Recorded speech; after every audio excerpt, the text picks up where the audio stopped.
आते हैं, सारे लोग आते हैं अपने, और खूब मेला लगता है वहां पर। एक से किताबें, क्या मस्त। वो है हमारा असली, वो त्योहार है हमारा 14 अप्रैल। 14 अप्रैल को एक महाशक्ति पैदा हुई इस धरती पर, भारत की धरती पे। और उस महानायक ने, महामानव ने, उसने अपना सब कुछ कुर्बान करके हमें ये संविधान बना के दिया, हमें आजाद करवाया। और सिर्फ हमें नहीं, SC ST को नहीं, महिलाओं को, इस देश के मजदूरों को। इस भारत के संविधान में लिखा है, बाबा साहब ने आर्टिकल 44 में लिखा है कि निर्वाह वेजिस देंगी इस देश की सरकारें इस देश के मजदूरों को। उसमें जाति तो नहीं है ना। इस देश के मजदूरों को निर्वाह वेजिस, अंग्रेजी में लिविंग वेजिस। लेकिन आज तक कोई भी ये राजनीतिक दल, कोई पार्टी, कोई सरकार, किसी ने भी ये बात नहीं की कि इस देश के मजदूरों को लिविंग वेजिस मिलना चाहिए, निर्वाह वेजिस मिलना चाहिए। कभी सुना तुमने निर्वाह वेजिस किसी सरकार, पार्टी के नाम मुंह से? नहीं। कभी तुम्हारे पास कोई नेता आता है, कोई बोलता है निर्वाह वेजिस लागू करेंगे? नहीं। भाई इस देश के SC ST तो खास तौर पे 99% लोग होंगे जो मजदूरी करते हैं। भाई कितने तुम्हारे अधिकारी हैं बताना? कितने तुम्हारे लोगों के पास खेती की जमीन है? कितने किसान हैं भाई तुम्हारे पास? कितने व्यापारी हैं तुम्हारे पास? कहीं ना कहीं दिहाड़ी मजदूरी तो करते हैं ना आज भी। तो निर्वाह वेजिस कौन देगा भाई? मिनिमम वेजिस पे आपने लागू कर रखा है, जो 1948 में वो भी बाबा साहब ने बनाया था। क्योंकि इस देश के अंदर इतनी गुंडागर्दी थी दबंगों की कि वो काम करवाते थे, क्योंकि उस समय वो होते थे, जातिगत काम करने पड़ते थे, थोपे हुए पैसे, प्लस उनको कोई पैसा देने का जितना मर्जी जिसका मन में आया दे दिया, कोई कानून नहीं था। तब बाबा साहब ने इस देश में 1948 में मिनिमम वेजिस, न्यूनतम वेतन कानून लगाया।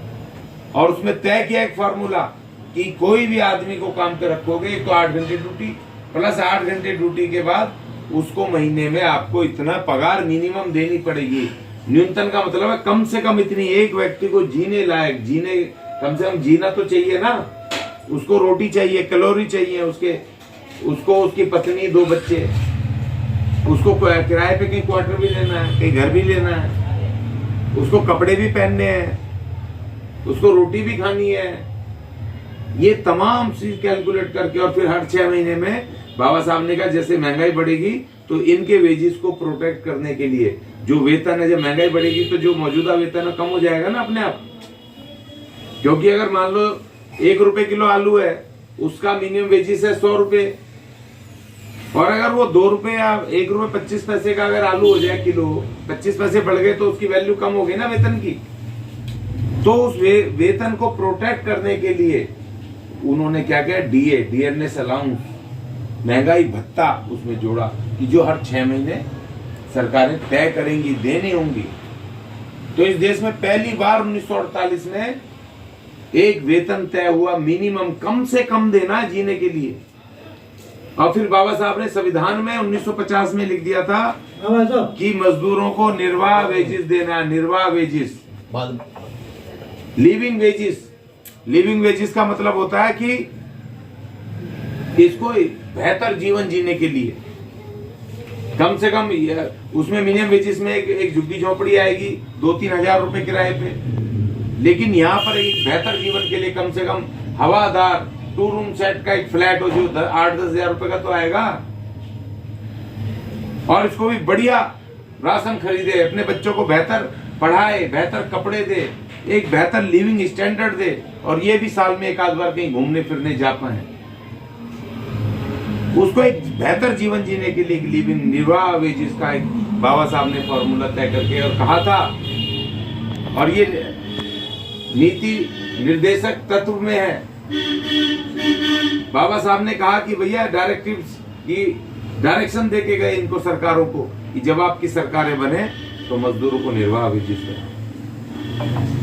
लेकिन वो मिनिमम वेजिस भी नहीं मिल रहा आजकल। ठेकेदार खून चूस के जो आज तय है वो भी नहीं मिल रहा। तो भारत के महान संविधान ने जो जो चीजें कही, इसमें उन्होंने अभी तक इस संविधान को ठीक से लागू भी नहीं किया है और 125 से ज्यादा इसमें अमेंडमेंट कर दिए। तो भारत के महान संविधान को लागू करवाना, इसको बचाना, इसकी सुरक्षा करना तो हमारी जिम्मेदारी है। जो बाबा साहब के बच्चे हैं, बाबा साहब को मानने वाले हैं, संविधान को मानने वाले हैं, तो आज से हमने ये तय किया है कि अब हम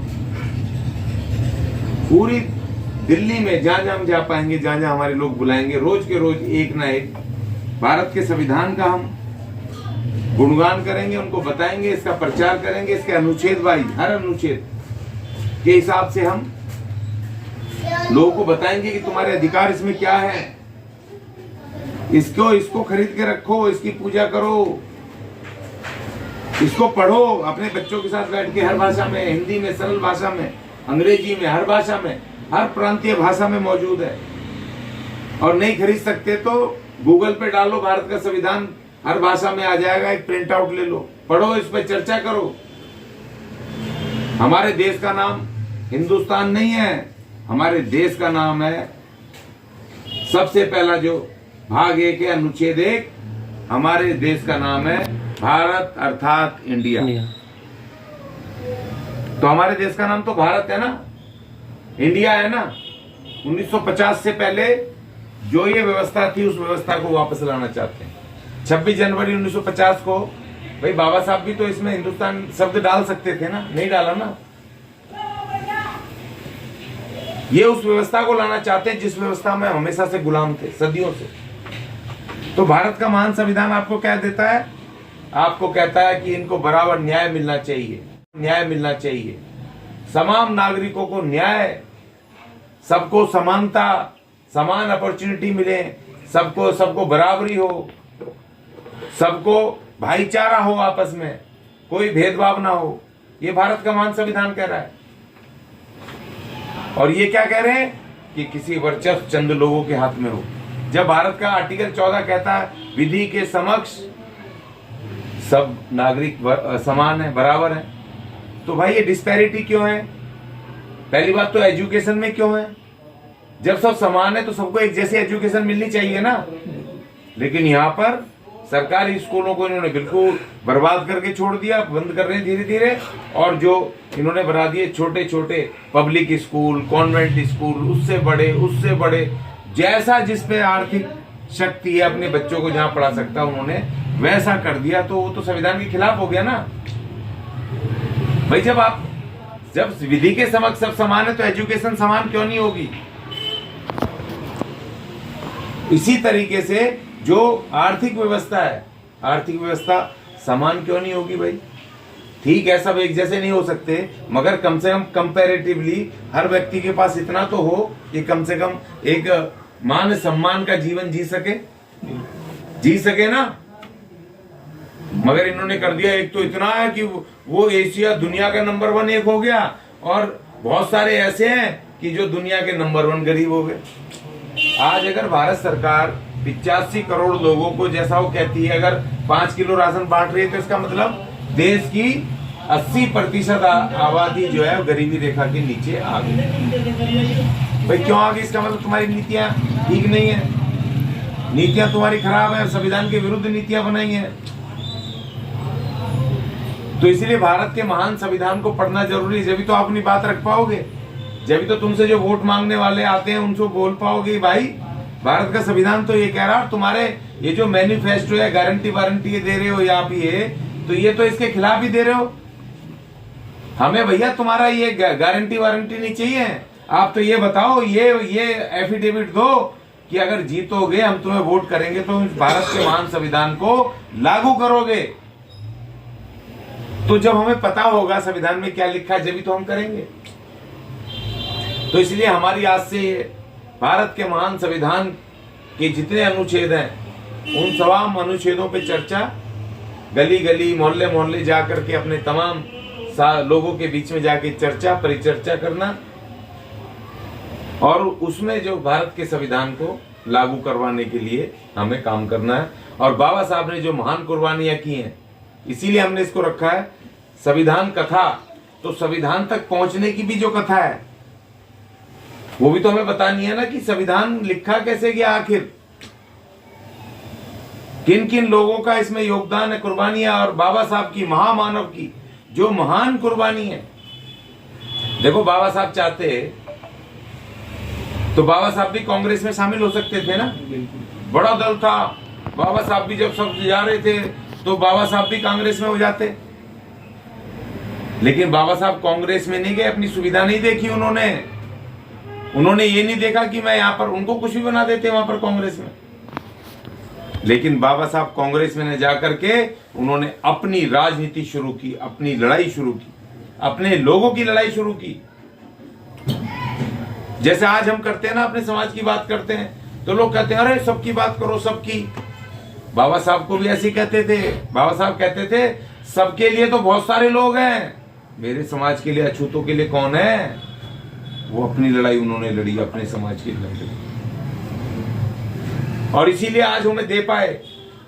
ये कांग्रेसी उनको कहते थे तो अंग्रेजों का एजेंट है। इतनी गालियां बाबा साहब ने सुनी है इनकी।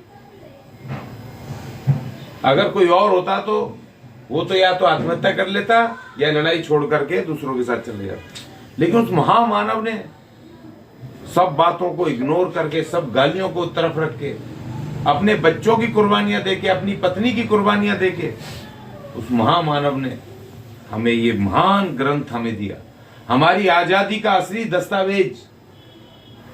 पूरा देश 15 अगस्त 1947 को आजाद हुआ, लेकिन इस देश के अछूत जो आज SC ST हैं, उनकी असली आजादी 26 जनवरी 1950 को हुई, जब ये दस्तावेज देश में लागू हुआ, पूरी शक्ति के साथ लागू हुआ। उस दिन इस देश के अछूत कहलाने वाले आज के SC ST, उनकी आजादी 26 जनवरी 1950 को हुई। तो इसीलिए साथियों, आज एक ये प्रस्तावना, एक इंट्रोडक्शन, हमारी जो लड़ाई है 26 इसकी अपने संवैधानिक अधिकारों की लड़ाई, उस लड़ाई को व्यापक रूप से जनता के बीच में रखना, भारत के संविधान के अनुच्छेदों का हमें प्रचार प्रसार करना, बाबा साहब के संघर्ष का प्रचार प्रसार करना, ये हम 14 अप्रैल 2025 तक करेंगे, बाबा साहब के जन्मदिन तक करेंगे। और 14 अप्रैल को एक बड़ा कार्यक्रम आयोजित होगा। और आज से हम सबकी ड्यूटी है, हम साथियों की, जो हम एक विचार के साथी हैं, जो लड़ रहे हैं हम काफी लंबे समय से, तमाम जगहों पर खबर पहुंचा करके हर रोज एक न एक छोटी बैठक हो, जिससे कि हम चर्चा करें, बात करें, उनको बताएं कि भाई ये महाशक्ति इनको रखो, बाबा साहब की तस्वीर लगाओ, वही हमारे सब कुछ है, और ये भारत का संविधान, यही हमारा असली हमारा ग्रंथ है। चाहे हमारा सामाजिक ग्रंथ हो, चाहे धार्मिक ग्रंथ हो, राजनीतिक ग्रंथ हो, जो भी ग्रंथ है हमारा, ये हमारा ग्रंथ है, भारत का महान संविधान। ठीक है साथियों, आज के लिए इतना ही, धन्यवाद।